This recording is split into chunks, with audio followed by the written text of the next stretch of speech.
AIIMS नई दिल्ली व सफदरजंग नई दिल्ली के सीनियर डॉक्टर अब आपके शहर सिवान में। डॉक्टर उमेश, नवजात एवं शिशु रोग विशेषज्ञ, चिकित्सा पदाधिकारी, सदर hospital Siwan.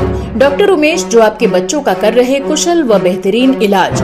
Sushila Devi hospital, doctor Urmila Akhouri के सामने, hospital road Siwan. Mobile number 9199720654 और 7250722154। खुशी हमारा ये है कि जिस दिन हमारे प्रत्याशी का, एनडीए प्रत्याशी का घोषणा हुआ और इन लोग का भी घोषणा हुआ है, तो इससे अच्छा खुशी कहाँ है। सबसे अच्छा खुशी हम लोग को महसूस होता है। इस भाई बहन की चर्चा पूरे गांव में हो रही है। पूरे गांव में खुशी का माहौल बना हुआ है। बता दें कि हाल ही में आए नीट परीक्षा के परिणाम में सिवान शहर के बिंदुसार के रहने वाले एक ही परिवार के भाई बहन ने सफलता हासिल की है, जिन्होंने कड़ी मेहनत और संघर्ष के दम पर सफलता हासिल की है। इन भाई बहनों ने परिवार सहित जिले का नाम रोशन किया है। अब इनका डॉक्टर बनने का सपना पूरा हो जाएगा।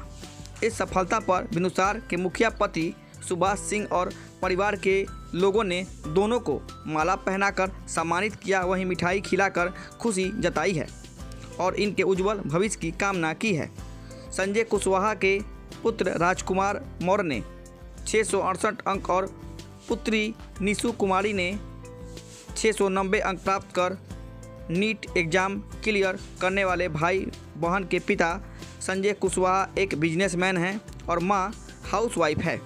राजकुमार और निशु ने बताया कि उनके एंड्रॉयड फ़ोन से दूरी बनाई रखी।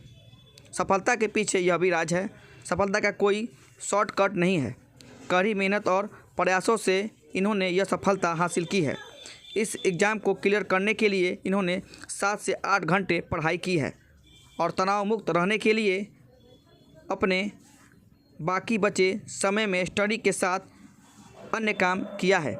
मेरा नाम है निशु कुमारी मौर्य और मेरे स्कोर हैं 690 690। इसके लिए आपने कितनी कड़ी मेहनत की थी और परिवार? मेहनत तो बहुत करी है। डेली कंसिस्टेंसी, 7-8 घंटे पढ़ाई, रिवीजन, टेस्ट, लगातार टेस्ट, मैंने टेस्ट सीरीज दी थी। करीबन 250 टेस्ट दिए मैंने और मतलब क्लासेस जाना डेली, मतलब कि कितने घंटे पढ़ाई करते थे? 8 से 7 घंटे सेल्फ स्टडी, बाकी कोचिंग क्लासेस रहती थी 4-4.5 घंटे की। नीट की तैयारी आपने कहाँ से की थी? एलन करियर इंस्टीट्यूट कोटा से, ऑफलाइन सेंटर।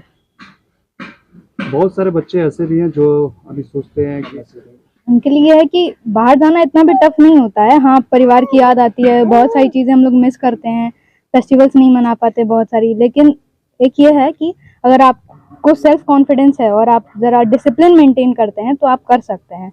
इंस्टीट्यूट का साथ रहता है, टीचर्स गाइड करते हैं, काफ़ी सारी चीज़ें हैं जो सपोर्ट करती हैं। और बहुत सारी ऐसी चीज़ें हैं कि अगर आप ख़राब फ्रेंडशिप में पड़ जाते हैं तो चीज़ें गलत रास्ते पे भी चली जाती हैं, लेकिन आपको खुद से सेल्फ डिसिप्लिन रखना है, ध्यान रखना है, फिर सब अच्छा होगा। क्या लगता है लड़कियां वो सब चीज़ कर सकती हैं जो एक लड़के कर सकते हैं? ऑफ कोर्स कर सकती हैं। अब मुझे ही देख लीजिए, मैंने किया है और बहुत सारी ऐसी एग्जांपल्स हैं लड़कियों की जिन्होंने बहुत सारी चीज़ें अचीव करी हैं। तो हाँ, लड़कियां कर सकती हैं जो लड़के कर सकते हैं। जब वो बाहर में पढ़ाई कर रही थी तो माँ की काफ़ी याद आई होगी। क्या लगता है माँ का भी सपोर्ट मिला है पूरी तरह से? हाँ, ऐसा नहीं है कि मुझे माँ की याद आई, क्योंकि मेरी मम्मी साथ में ही थी मेरे, वो ध्यान रखती थी। हाँ, मेरी और 2 छोटी मम्मियाँ हैं जो मेरी चाची हैं, 2, उनकी याद आती थी। दादी थी, उनसे अलग रहे परिवार से, लेकिन माँ मेरे साथ थी तो उनका काफ़ी सपोर्ट था, इमोशनल सपोर्ट था। किसी चीज़ की ऐसे दिक्कत नहीं महसूस हुई। अगर बुरा लगता था, टेस्ट में मार्क्स कम आते थे, तो उनसे बात करते, वो फिर सपोर्ट करती कि नहीं अगली बार अच्छा सही होगा, कर लोगी। तो हाँ, इमोशनल सपोर्ट की तो कोई दिक्कत नहीं आई। फिर आगे का क्या एम है आपका? आगे का एम ये है कि अच्छे से अच्छा डॉक्टर बनना है, फिर अपने गांव का नाम और रोशन करना है, थोड़े लोगों की सेवा करनी है, सबका नाम रोशन करना है। ये है। डॉक्टर बन जाती है तो सिवान के लोगों के लिए खास क्या करेंगे आप?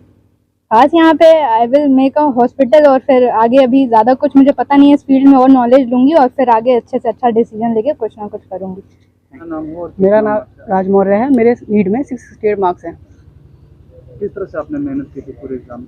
जितनी रिक्वायरमेंट होती थी टीचर्स बताते थे क्लास में। ऑफलाइन सेंटर में था एलन कोटा में, तो टीचर वहाँ के वेल एक्सपीरियंस हैं, तो अच्छे से बताते थे कैसे क्या करना है। तो उसी पाथ पे चलते जाइए, अपना मेहनत करते रहिए, आराम से हो जाता है। ऐसा कोई इतना डिफिकल्ट नहीं है। अगर आप अच्छे से मेहनत करते हैं, ईमानदार रहते हैं खुद से, तो सिलेक्शन हो जाएगा आपका। इतना इशू नहीं आता। इसके अलावा कितना टाइम देते थे खुद को आप? खुद को जितना रिक्वायरमेंट होती थी उतना टाइम देता था। जैसे आज हमेशा नहीं था कि हमेशा 6 घंटे पढ़ रहा हूँ कॉन्स्टेंटली, कभी 4 घंटे हो गए, कभी आज मतलब तबीयत नहीं सही लग रही या फिर कुछ अलग लग रहा है तो उसमें 2 घंटे, मतलब ऐसे एकदम वो नहीं था कि एकदम 6 घंटे नहीं पढ़ रहा हूँ। जितना रिक्वायरमेंट होती इतना पढ़ाया था, वो कंप्लीट करता था। टेस्ट आता था, ज़्यादा पढ़ता था। टेस्ट थोड़ा हो गया, क्लास टेस्ट हो गया, मॉक टेस्ट हो गया, तो उसके बाद थोड़ा रिलैक्स करता था। ऐसा नहीं था कि डेली 8 घंटे पढ़ रहा हूँ। अभी के टाइम में अगर देखें तो बच्चे हैं खासकर ज़्यादातर मोबाइल पर फोकस कर रहे हैं और ज़्यादातर अगर देखा जाए तो नॉलेज कम और जी, जी। गेम को ज़्यादा प्राथमिकता देते हैं। मेरा वैसे क्या कहेंगे? जैसे कि मैं पर्सनली कीपैड में रखता था वहाँ पे कोटा में, अगर जैसे कि डिस्ट्रैक्शन हटाने के लिए उतनी कुछ रिक्वायरमेंट नहीं होती थी फ़ोन की। मम्मी फैमिली थी साथ में, थी मम्मी रहती थी, तो उनका फ़ोन था। जो भी ऑनलाइन कुछ काम रहता था या फिर कुछ फॉर्म वगैरह फिल करना है, कुछ भी टेस्ट देना है या फिर कुछ रिसर्च का टेस्ट, मतलब सोचना है कि क्लास में नहीं समझ पाया तो ऑनलाइन पढ़ना है, तो वो कुछ देख लेता था। ऐसे में बस पर्सनली फ़ोन नहीं था, एंड्रॉइड फ़ोन नहीं था। तो मैं सजेशन ये करता हूँ, अगर आप नेशनल लेवल एग्जाम की तैयारी कर रहे हैं, कॉम्पिटेटिव है जो कि मतलब बहुत ही मतलब लेवल का है कि आप हाँ पढ़ना पड़ता है उसमें काफ़ी, तो आपको एंड्रॉइड फ़ोन नहीं लेना चाहिए। और मतलब मुझे नहीं लगता है उसमें कुछ रिक्वायरमेंट है एंड्रॉइड फ़ोन की। आप कीपैड रख के भी अपना तैयारी कर सकते हैं। और आपको लगता है कि आपको वीडियो अब दूर है, जैसे मम्मी मेरे साथ में थी, कुछ मम्मी नहीं रहती हैं साथ में, फैमिली नहीं रहती, अकेले रहते हैं, तो उनको पेमेंट वगैरह करना है, तो अपने अगर आप वेल डिसिप्लिन हैं, जो फ़ोन यूज़ नहीं करते हैं आप एक्स्ट्रा, तो अपने साथ फ़ोन भी रख सकते हैं, लेकिन आपको डिसिप्लिन अपना मेंटेन रखना पड़ेगा। अब आपको भी पता है आप गेम खेलने जा रहे हैं, आप 1 साल अपने खुद को दे सकते हैं। क्या लगता है कभी ऐसा हुआ कि मैंने कभी कहा हो कि मैंने तो यहाँ पे क्यों कर रहा हूँ, घर पे रह के कुछ काम करो या किसी तरह का? नहीं, ऐसा मुझे ऐसा प्रेशर कभी फील नहीं। मेरे घर की यही अच्छी बात है कि कभी भी कैसा प्रेशर नहीं आया। अगर ऐसे मार्क्स भी कमा दे तो कोई बात नहीं, कर लोगे, सबका रहता है कि हाँ कर लोगे, कोई दिक्कत नहीं है। पहले अटेंड माँ ने पूरा कसम खा लिया कि डॉक्टर बना के मानेगी? नहीं, ऐसा कुछ नहीं था। उनका था कि हाँ ठीक है, तो उनको मतलब भरोसा, एक फैमिली का भरोसा था कि हाँ कर लोगे। तो उनको देखते थे कि हाँ मार्क्स आ रहे हैं, टेस्ट में अच्छा परफॉर्म कर रहा है, पढ़ते हुए देखते थे, तो उनको खुद ही भरोसा था कि हाँ कर लेगा। ऐसा कोई, अगर मैं खेलता बाहर कुछ करता तो देखता, उनको डाउट आता ना कि हाँ कि नहीं कर पाओगे या फिर पढ़ लो, लेकिन वो देख रहे थे पढ़ा, तो उसको उनको बोलने की जरूरत नहीं पड़ती थी ज़्यादा, हम लोग खुद पढ़ लेते थे। बाकी वो ऐसे कुछ घर के मतलब जैसे खाना वगैरह टाइम पे देना, तबियत वगैरह, उनका वो था कि हाँ सपोर्ट करते बचपन से थे। ड्रीम क्या था कि यही तैयारी करें? और पढ़ाई लिखाई कहाँ हुई आपकी? मेरी पढ़ाई लिखाई गोरखपुर में हुई है, मतलब फैमिली बिजनेस पापा का, तो वहीं था, तो मतलब फैमिली पूरी रहती है, तो इधर का मतलब यहाँ सिवान में ही मेरा घर है, गोरखपुर में, दोनों घर ही है मेरा, यहाँ भी रहता हूँ वहाँ भी, लेकिन मेरी पढ़ाई जो है गोरखपुर में हुई है, मेरी मेनली वहीं रहा हूँ। तो उसके बाद से फिर मुझे नीट का पता नहीं था 8 तक कि मुझे नीट में ऐसा कुछ होता है, नेशनल लेवल एग्जाम, कुछ आइडिया नहीं था मुझे कि, तो चाचा मेरे हैं, तो उन्होंने गाइडेंस दिया कि हाँ ये है, एडमिशन ले लो कोटा में, जाओ अच्छे से पढ़ो, तो फिर वहाँ मैंने लिया। फिर उसके बाद से फिर वहाँ तैयारी की, फिर लॉकडाउन वगैरह बहुत अप्स एंड डाउन्स आए बीच में, लेकिन फिर एट द एंड अभी सिलेक्शन हो गया है।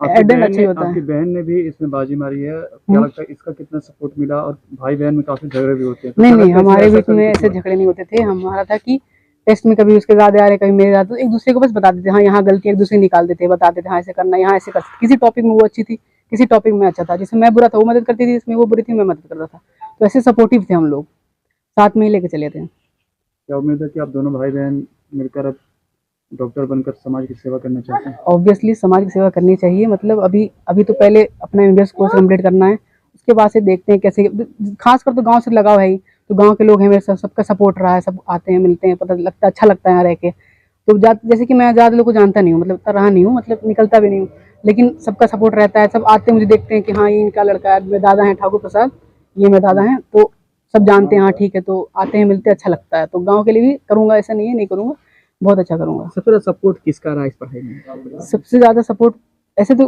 किसी को ऐसे नहीं कर सकते, बायस नहीं रह सकते कि ये इसका ज़्यादा रहा, सबका अपने तरीके से, मम्मी का अपने तरीके से सपोर्ट रहा, पापा का फाइनेंशियल सपोर्ट रहा, चाचा का फाइनेंशियल सपोर्ट रहा, दादा का इमोशनल सपोर्ट रहा, सबका अलग तरीके, सबका मेन सपोर्ट रहा। मेनली चाचा का हाँ की गाइडेंस दिया उन्होंने, अच्छे पाथ पे भेजा, तो उनको था कि हाँ ठीक है तुम कर लोगे तो बहुत आगे जाओगे, मतलब फैमिली अलग ही फिर डायरेक्शन चली जाती है, फिर आने वाली भी जो भी जनरेशन होगी वो भी अच्छे डायरेक्शन में जाएगी। तो चाचा का काफ़ी सपोर्ट रहा है, पापा भी साथ में थे, बहुत बहुत ज़्यादा सपोर्ट किया है फैमिली ने।